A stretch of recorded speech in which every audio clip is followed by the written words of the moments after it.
everyone, today I'm here at Bulukumba Regency. As you can see right behind me stood tall the PNC statue as one of the most iconic parts of Bulukumba Regency.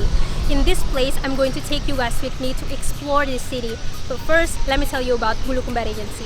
So located in the eastern part of South Sulawesi province and the southeast part of Makassar city, Bulukumba Regency is known as the Buta Panrita Lopi, which stands in Bahasa Makassar as the land of Finisi boat craftsmen. So today, as I said before, I'm taking you guys with me to explore this very place, but I'm also going to take you to one of the most famous beach lodges here at Cape of Pira. So without further ado, I'm taking you guys with me. Let's go.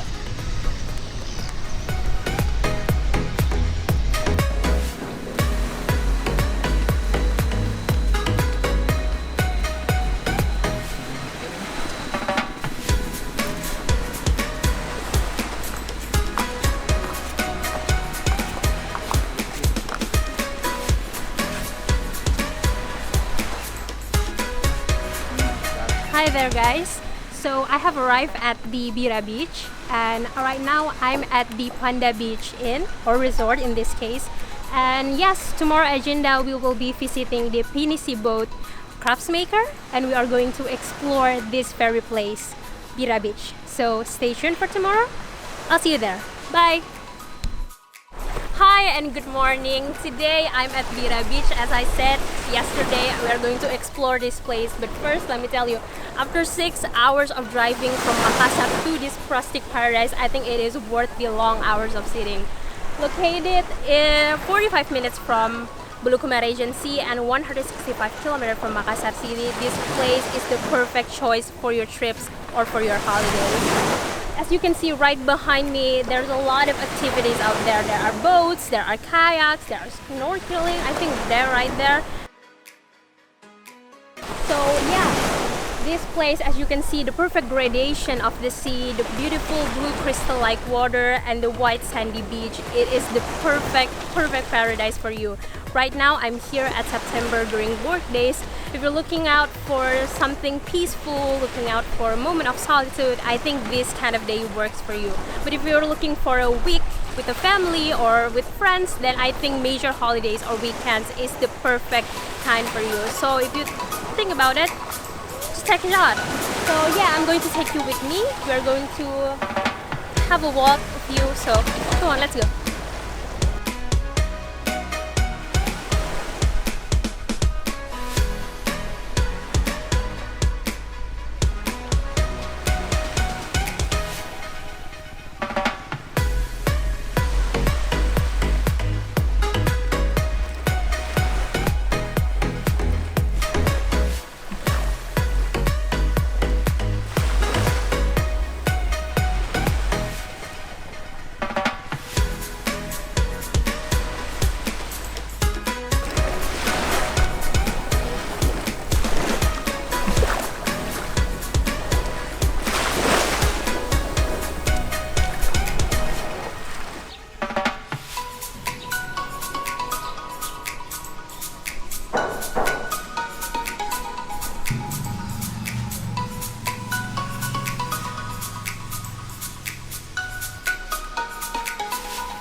Coralia namanya.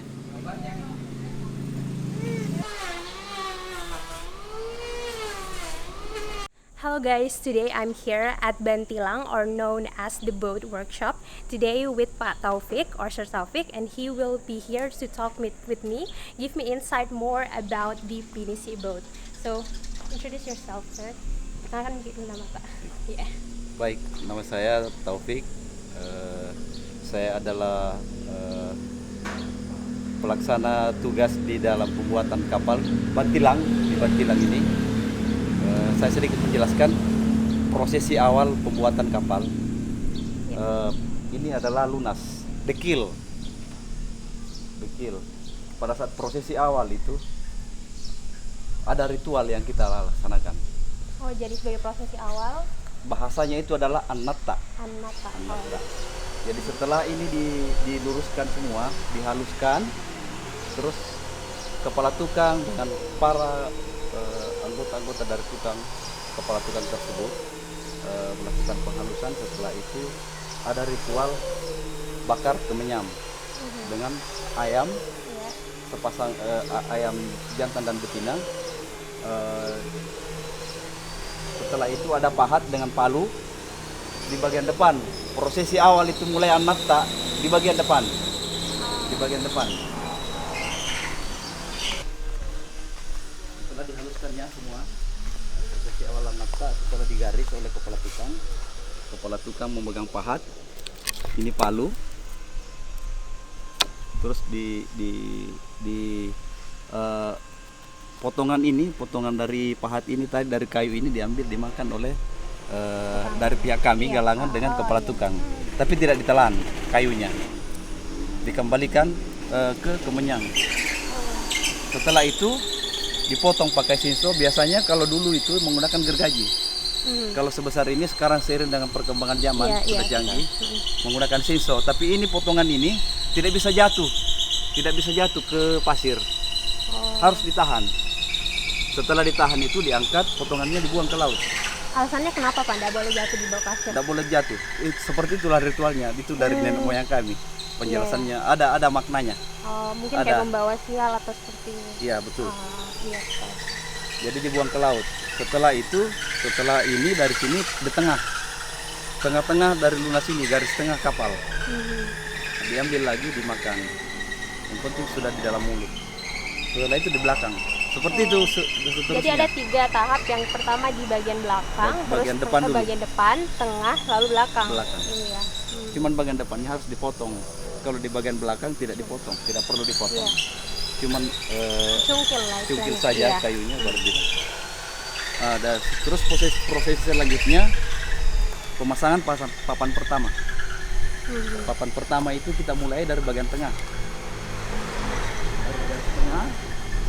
Dari tengah ada lewat misalnya kayu 8 meter lewat 4 meter ke belakang. Pemasangan pertama kiri kanan. Begitu dan seterusnya. Setelah itu prosesinya sampai ini. Kita bisa lihat ke atas. Pemasangan gading, tulang kapal. Iya, Tulang kapal.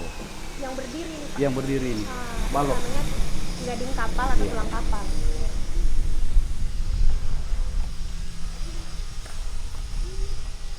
Bagaimana dengan material yang digunakan Pak untuk kayu-kayu ini? Material yang digunakan kalau tergantung dari besarnya kapal. Kalau mulai material kayu besi yang digunakan itu mulai dari ukuran 20 meter itu papannya 5 cm. Ketebalan 5 cm. Kalau sebesar ini ketebalan 10 cm. Ini berjenjang ukurannya mulai dari awal sampai ke atas. Kalau bagian paling bawah itu ukurannya paling besar, paling beda 1 cm di atasnya. Seterusnya sampai 1 cm tambah terus 1 cm 1 cm. Iya, dikurangi 1 cm ketebalannya.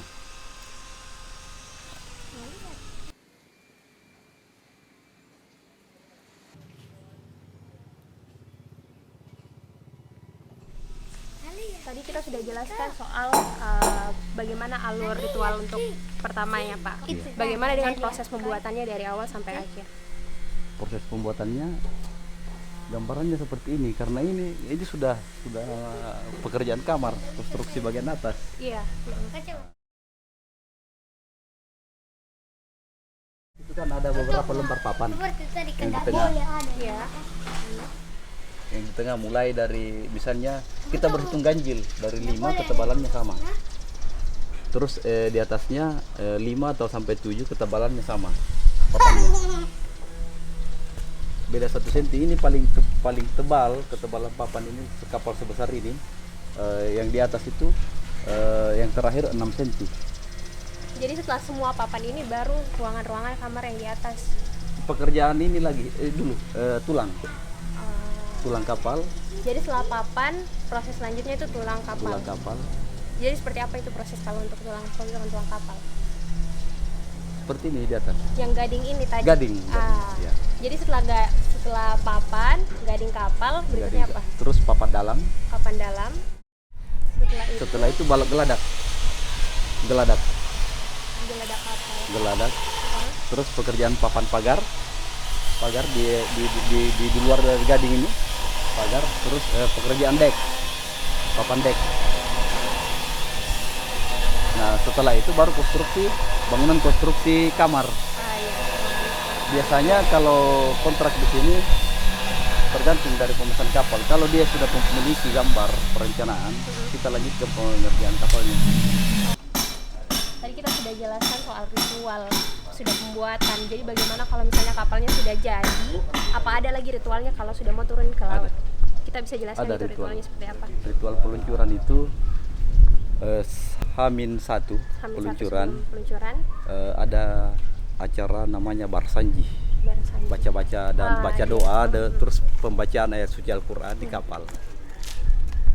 Dalam hal ini tidak ada yang melenceng dari konteks agama Islam. Iya.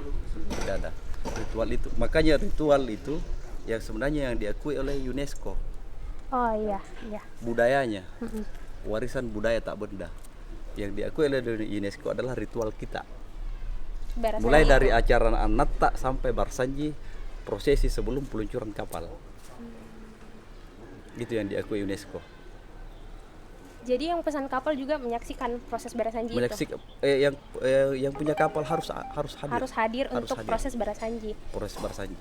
Jadi siapa peran-peran orang-orang yang datang untuk proses barsanji tersebut, Pak? Proses barsanji itu dilaksanakan oleh seorang imam masjid. Terus jamaah masjid minimal 10 orang. Minimal 10 orang yang harus hadir dari imam masjid. Dari imam masjid dengan jamaahnya. Ya, memang di sini ada khusus untuk guru barsanji namanya. Sudah kayak disiapkan. Sudah ada grupnya mereka masing-masing. Jadi setelah itu harus didampingi oleh pembuat kapal, kepala tukang, dan pemilik kapal. Jadi yang ada di ritual awal tadi itu yang cungkil kayu itu juga hadir di ritual peluncuran kapal. Iya.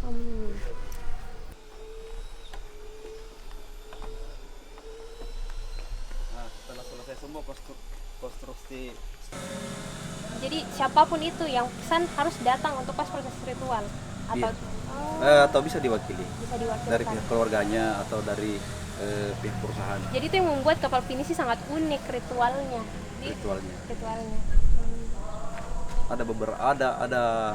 Ada banyak yang uniknya di kapal ini, kapal kayu termasuk pinisi. Mungkin bisa kita sebutkan apa keunikannya itu yang kita tadi bilang. Unik dan orang yang dari luar tidak bisa meniru. Lengkungan ini, dunia modern pun dengan teknologi dia tidak mampu, kecuali mereka adalah pembuat kapal besi. Tapi konteksnya beda kan, ini dari kayu. Kayu itu uniknya, dari bahan kayu. Gading keunikannya, dan orang dari luar tuh sampai tidak sampai mengatakan amazing. Iya.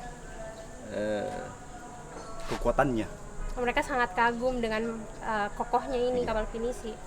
Tadi kan kita bilang kalau misalnya kapal pinisi tidak terpengaruh sama modernitas atau segala macam. Bagaimana untuk proses pembuatannya itu dibandingkan sama kapal-kapal di luar? Kapal pinisi yang bedanya itu dari lama proses pembuatannya. Iya, baik. Kapal pinisi ini yang dibangun dengan kayu, konsepnya sudah ada di sini, tradisional dan modern. Yang sedikit saya jelaskan, tradisionalnya itu adalah bahannya dari kayu. Iya. Tiang layarnya ada layar. Iya. Yang dulu orang-orang dulu pakai itu berlayar tanpa mesin adalah layar. Dia mengikuti arah mata angin. Iya. Terus konsep modernnya ini adalah dia menggunakan mesin. Sistem kapal besi kan. Mereknya yang berbagai macam, Mitsubishi, ada Yanmar. Oh, jadi punya kita juga mengaplikasikan mesin? Iya, mesin kita tidak tanggung, tapi pemiliknya yang beli, kita pasangkan. Sistem modernnya mulai dari permesinan, sistem tangki air, penampungan, sanitasi, sampai pembuangan, pipa-pipa, plumbing, elektrikalnya itu di modern. Modern dia sama dengan hotel. Sama dengan instalasi listrik ini nanti setelah terpasang semua lightingnya. Oh iya. Kalau dia jalan malam, dia kayak hotel.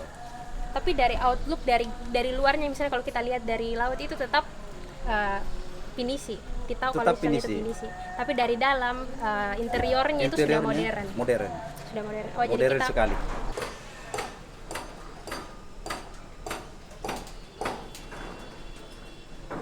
Nama kapalnya ada Senja 1, Senja 2.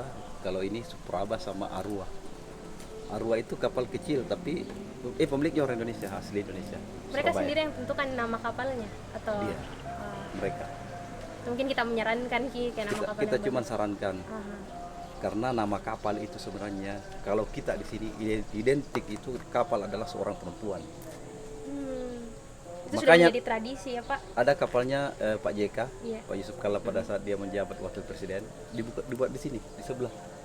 Galang yang di sebelah. Ritualnya di sana. Namanya Ibese. Ibese identik dengan perempuan Bugis. Jadi kapal itu adalah layaknya seorang perempuan. Dirawat seperti, dipercantik seperti seorang perempuan. So there you have it. We have talked about the art of craftsmanship, and we also talked about pinisi boat novelties such as modern adaptability. Now after this, we are going to visit one of Bulukumba Regency tourism hotspots. So yes, come along with me. Let's get going. Hello, today is my last day at Bulukumba Regency. Right now, I'm at Aparalang Beach, and I will take a stroll up there, and we are going to have fun. But I guess that's a wrap for us, so I'll see you next time. Bye guys!